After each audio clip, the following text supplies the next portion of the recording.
ప్రాయశ్చిత్తం చేసుకోవలసినటువంటి వాటిల్లో ఒకటేమిటంటే, నిన్న వండిన పదార్థాన్ని ఇవాళ తింటే ప్రాయశ్చిత్తం చేసుకోమని శాస్త్రంలో. అలా తినకూడదు అని.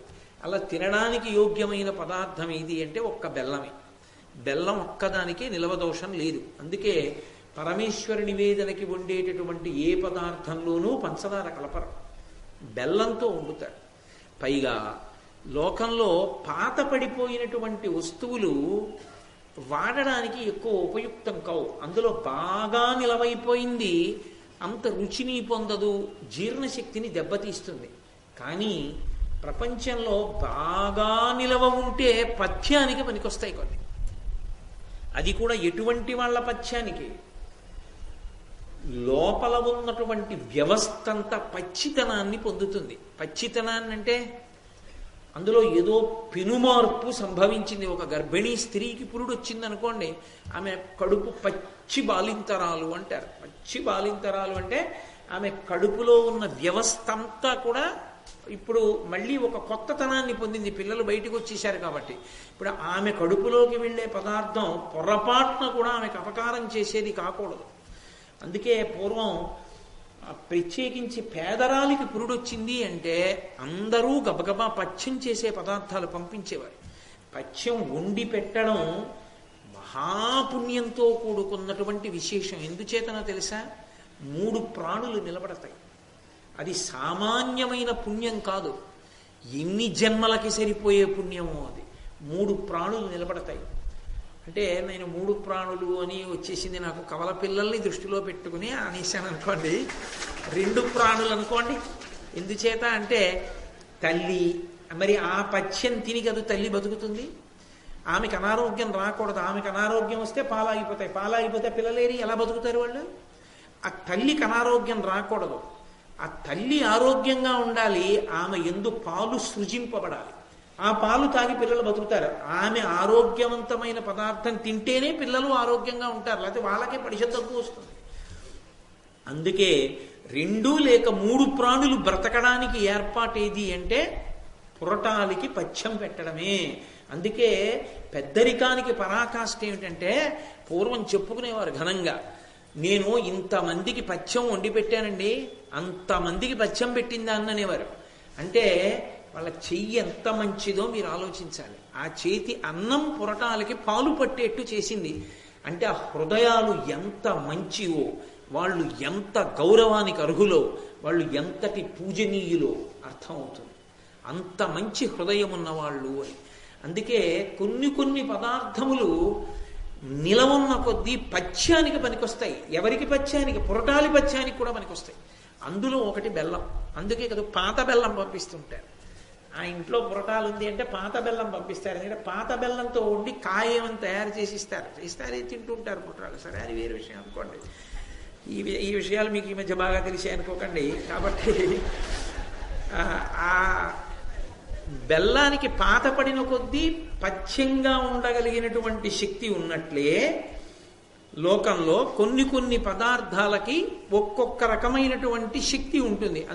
సాధారణంగా భగవంతుణ్ణి ఏమీ చెయ్యలేక భగవంతుని యొక్క భక్తుల్ని హింసించేటటువంటి ప్రయత్నం కొంతమందిలో ఉంటుంది.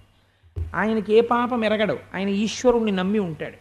కాబట్టి ఈశ్వరుణ్ణి నమ్మి ఉన్నటువంటి వాళ్ళని హింస పెట్టడం, వాళ్ళని బాధ పెడుతూ ఉండడం, ఇలాంటివి ఏమవుతాయంటే భగవంతుడే వాడి యొక్క మృత్యువునకు మార్గమును తెరుస్తాడు. తెరిచి ఈ భక్తుణ్ణి ఆయనే రక్షించుకుంటాడు. బలరాముణ్ణి కృష్ణుడు రక్షించుకున్నట్టు.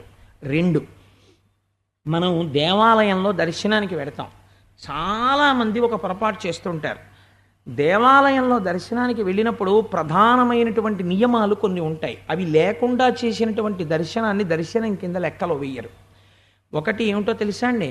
దేవాలయ దర్శనానికి లోపలికి వెళ్ళగానే మొట్టమొదట చేయవలసినటువంటి పని రాజద్వారం దగ్గర వంగి నమస్కరించి లోపలికి వెళ్ళాలి. ఎందుచేత అంటే మహాభాగవతులై భగవంతుణ్ణి నమ్ముకున్న వాళ్ళు ఎవరుంటారో వాళ్ళు కోరుకుంటారు, ఈశ్వర నిన్ను దర్శించడానికి వచ్చేటటువంటి భక్తుల యొక్క పాదముల నుండి పడేటటువంటి ధూళికణములు మా శిరస్సు మీద పడాలి, అందుకని మేము మొదటి గడపలగా ఉంటామని అడుగుతారు.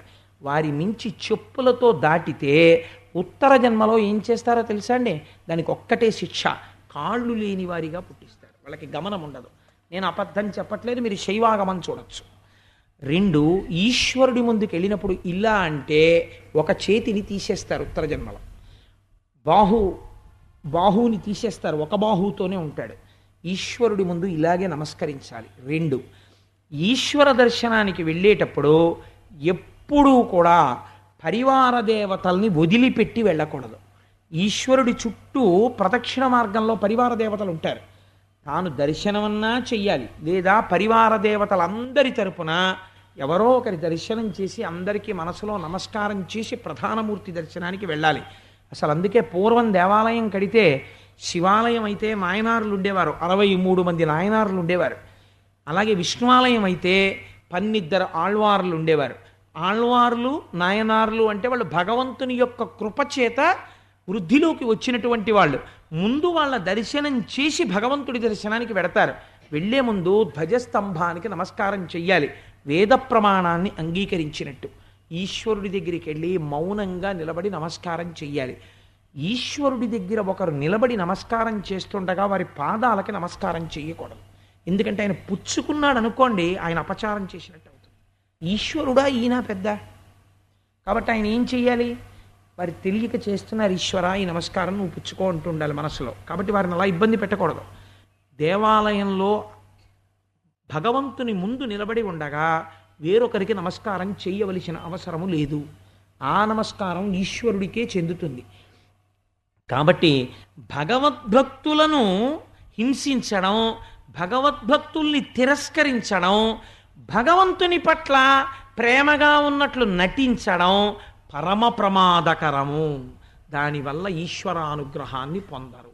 అందుకే పూజ చేశారనుకోండి, ఒక మాట చెప్తారు, తద్వామభాగ స్థిత శచీ పురంధరాభ్యాం నమః. అమ్మా, ఇంద్రుడు శచీదేవితో నీ తూర్పు పక్కన కూర్చుని ఉన్నాడు. అరుంధతి వశిష్టాభ్యాం నమః, సర్వేభ్యో మహాజనేభ్యో నమః.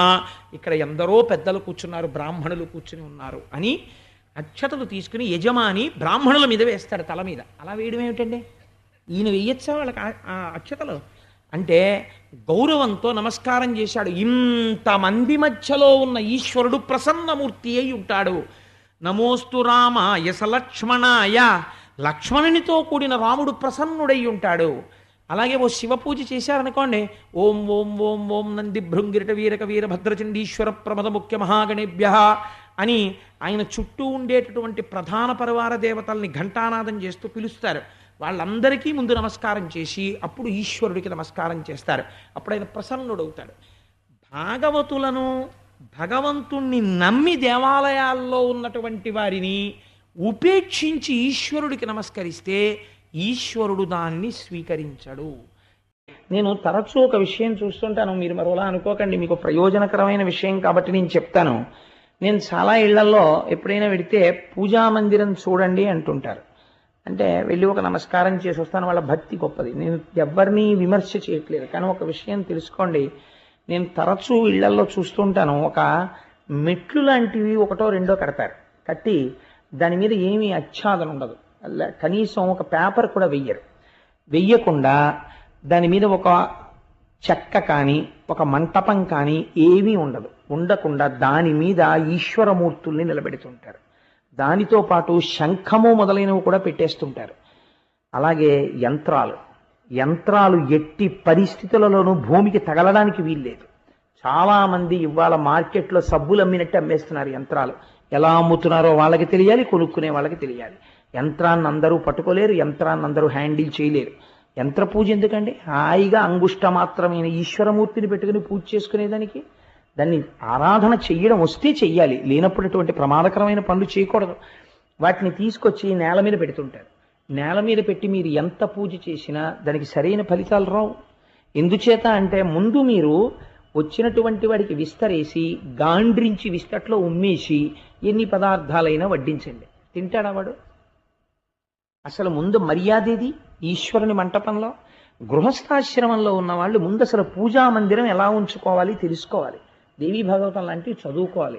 పెద్దలను అడగాలి, అయ్యా ఇలా పెట్టుకోవచ్చా అండి, ఇలా ఉంచుకోవచ్చా పూజా మందిరం అని అడగాలి. లేకపోతే మీ ఇంటి రక్షణ ఆ గదిలోంచి వస్తుంటుంది. ఆ గది పట్ల మీకు శ్రద్ధ లేకపోతే ఎక్కడి నుంచి వస్తుంది రక్షణ రమ్మంటే? ఇంట్లో పిల్లలకు అభివృద్ధి రమ్మంటే ఎక్కడి నుంచి వస్తుంది?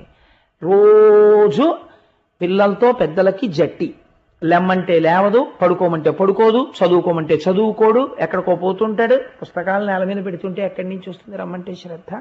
అందుకే పూర్వం మా చిన్నతనంలో చదువుకోవడం అంటే ఎలా ఉండేదో తెలుసా అండి? సాపేసు కూర్చొని చదువుకోమని. నువ్వు కుర్చీలో కూర్చొని చదువుకోకూడదని కాదు, కుర్చీలో కూర్చొని చదువుకోవడం నువ్వు అలవాటు చేసేసుకుంటే రేపొద్దున్న నువ్వు యవ్వనం దాటి నడిమి వయస్సులోకి వెళ్ళిన తరువాత చాలాసేపు కూర్చోలేవు నేల మీద, ఆసన శుద్ధిపోతుంది. తర్వాత చక్కగా నేల మీద చాపేసుకుని చదువుకోవలసిన పుస్తకాలు తెచ్చి అక్కడ పెట్టుకుని ఒక్కొక్క పుస్తకం ఒక ప్లాంక్ వేసుకుని చదువుకుని, ఈ పుస్తకం తీసి ఈ పుస్తకం పెట్టుకోవాలంటే ఈ పుస్తకం ఇక్కడ పెట్టుకున్నప్పుడు చాప ఉంటుంది, గౌరవింపబడుతూ ఉంటుంది పుస్తకం, సరస్వతీదేవి. దానివల్ల పిల్లవాడి బుద్ధి యందు వికాసం కలుగుతుంది. ఇవన్నీ భూదేవికి వరాహమూర్తి ఇచ్చినటువంటి వరాల చెట్ట అండి అది. అందుచేతనే అప్పటి నుంచి ఇప్పటికీ దాని పరిస్థితి అలాగే ఉంటుంది. సరే, కొన్ని ఏదో ప్రయోజనకరమైన విషయాన్ని అనుసంధానం చెయ్యాలి అని నాకు అనిపించి చేశాను, అంతకమించి ఇప్పుడు నేను దేవీ భాగవతంలోకి వెళ్ళాలని నేను అనుకోవట్లేదు. కాబట్టి కుచేలా మన ఇద్దరం కలిసి తిరగడం, ఆ సాందీపని మహర్షి, ఆ గురువు గారు, ఆ అమ్మగారు, అబ్బబ్బబ్బా ఏమి వైభవం అన్నాడు. ఏమీ తెలియని వాళ్ళ పొంగిపోయాడు. దగ్గరకు వచ్చి అన్నాడు, అన్నట్టు అడగడం మర్చిపోయాను చూసావా, స్నేహితుడి దగ్గరికి వచ్చేటప్పుడు నువ్వేదో తెచ్చే ఉంటావు నాకు ఇద్దామని కానుక, తేకుండా రావు. ఏం తెచ్చావు? ఇవ్వకుండా దాస్తామే, చెప్పి ఎక్కడుందని ఇలా ఇలా తడిమేస్తున్నాడు. ఆయన సిగ్గుపడిపోతున్నాడు. ఖండోత్తరీయున్, అసలు వేసుకున్న ఉత్తరీయమే ముక్క, అది పిట్లిపోతోంది, అందులో కట్టినవి ఇన్ని. ఆయన ఇంతటి మహదైశ్వర్యవంతుడు, ఇదా పట్టుకొచ్చి ఆ అటుకులు ఆయనకి పెట్టడం? ఇదే మనకి స్నాతకం చేసేటప్పుడు పెళ్లి కొడుకును కూర్చోబెట్టి ఏదైనా ఇచ్చేటప్పుడు శ్రియాదేయం, హ్రియాదేయం, భియాదేయం అని నేర్పుతారు ఉపనిషత్తులో. ఉదయ నాయన ఇచ్చేటప్పుడు నేనే ఇంత ఇస్తున్నాను అనకరా, నేను ఏ పాటి ఇస్తున్నానండి, ఈశ్వరుడు నాకు ఇచ్చిన దాని ముందని సిగ్గుపడుతూ తప్ప నేనే ఇచ్చాను ఇదని గొప్పగా చెప్పకెప్పుడు. ఈశ్వరుడు నీకు ఇచ్చిన దాంతో పోలిస్తే నువ్వు ఈశ్వరుడికి ఇచ్చిందే పాటి అని సిగ్గుపడు అంటారు. కాబట్టి అటుకులు ఇవ్వడానికి సిగ్గుపట్టాడు కృష్ణుడు. నీవు సిగ్గుపడిన నాడు ఈశ్వరుడు తడిమి నీ దగ్గర పుచ్చుకుంటాడు. అది ఆయనకి కావాలా భక్తి. ఆయన ఒళ్ళంతా తడిమేసి, ఇదిగో మూట ఏదో తెచ్చావనా, మూట విప్పాడు. పాప అలా కూర్చుని ఉండిపోయాడు ముడుచుకుపోయి కుచేలుడు. మూట విప్పి ఆ అటుకులు చూశాడు. అబ్బా, అటుకులు నాకు ఇష్టమని అటుకులు తెచ్చావా? చాలామంది లోకంలో మాట అంటుంటారు, కృష్ణుడికి అటుకులు నైవేద్యం పెడితే ఇష్టం, ఆయన కర్మ, ఆయనకి అటుకులు ఇష్టం ఏమిటి? సమస్త బ్రహ్మాండములు ఆయనకు అటుకులు ఇష్టం కాదు, ప్రేమతో నువ్వు ఇచ్చిన ఆయనకి ఇష్టం. అందుకే ఆయన అంటాడు కృష్ణుడు, దళమైన పుష్పమైనను ఫలమైనను సలిలమైన భాజని భక్తిన్ ఎలమిన్ కొలిచిన భక్తులు ఇచ్చిన ఎలమిన్ రుచిరాన్నముగయను భుజింతున్. నాకు ఆకిచ్చావా, పండిచ్చావా, కాయిచ్చావా, నీళ్ళిచ్చావా నేను చూడన్నాయా? ప్రేమతో పట్టుకొచ్చిస్తే యోమే భక్త్యా ప్రయచ్చతి పత్రం పుష్పం ఫలం తోయం, ఏది ఇచ్చినా సరే పొంగిపోయి తింటానన్నాడు. కాబట్టి నువ్వు ప్రేమతో తెచ్చావు కుచేలా, నేను ఎందుకు తిన్ననుకుంటున్నావు అని గబగబా తడివాడు. ఆ అటుకులు ఉత్తరీయంతో పాటే ఇలా ఎడంచేత్తో పట్టుకున్నాడు. అబ్బా, ఎంత ఇష్టమైన నాకు ఈ అటుకులు అన్నాడు. ఇలా గబగబా ఓ గుప్పిడి తీసుకున్నాడు, నోట్లో పోసుకున్నాడు, కరకర నవిలేసి మళ్ళీ కాసిన ఇలా ఇలా తెచ్చినవింది కనుక ఆ బట్టలో ఇలా ఇలా సర్దుతున్నాడు, ఇంకొక కాసిని తీసుకుందామని. మురహరుడు పిడికెటటుకుల కరమొప్పగా నారగించి కౌతూహలియై మరి ఒక పిడికెడు కొన తత్కరమప్పుడు పట్టె కమల కరకమలమునన్ అన్నారు పోతన గారు. ఒక గుప్పిడి తిని ఇంకొక గుప్పిడి తిందామని ఇలా జరుపుకుంటున్నాడు. రుక్మిణీదేవి కదండి, లక్ష్మీదేవి, ఆవిడొచ్చి టక్కన పట్టుకుంది కృష్ణుడి చెయ్యి పట్టుకుని అంది, మీరు ఒక్క గుప్పెడు అటుకులు పరమభక్తితో పెట్టినవాడు తింటే ఆయనకి ఏమి ఇచ్చారో నాకు తెలుసు, మీకు తెలుసు. ఇంకొక గుప్పెడు కూడా తింటే నన్ను మిమ్మల్ని కూడా కలిపి మీరు ఆయనకే ఇచ్చేసుకుంటారు, కాబట్టి ఇహ తినకండి. ఇది ఈశ్వరుడు అంటే. ఈశ్వరుడు లేక మన దగ్గర తిన్నవాడు కాడు, మన ప్రేమకి పొంగిపోయినవాడు. మనం ఏది ఇచ్చామన్నది కాదు, మనం ఎంత భక్తితో ఇచ్చామన్నది కావాలా. భక్తి అన్న మాటకు అర్థం మీకు చెప్పా. ఎలా అడుగుజాడలు పట్టుకుంటే మనసు ఉద్భుతమవాలో మీకు నేను చెప్పాను. ఆ భక్తితో మీరు నిలబడి ఏది పెట్టండి ఆయన పొంగిపోతాడు. అది నారాయణుని చేరడానికి మార్గం. అందుకు దొరుకుతాడు నారాయణుడు. అంతేకాని ఇది చేస్తే నారాయణుడు దొరుకుతాడని శాస్త్రంలో ఎక్కడా ఏం లేదు. దానికి సోపానమును ఇలా అని చెప్పడం చాలా కష్టం. భక్తి పరమ ప్రధానమైన సాధనం. అందుకే మోక్ష సాధన సామాగ్ర్యాం భక్తిరేవ గరీయసి అంటారు శంకర భగవత్పాదులు. కాబట్టి ఇప్పుడు ఆ అటుకులు రెండవసారి తిననివ్వలేదు రుక్మిణీదేవి.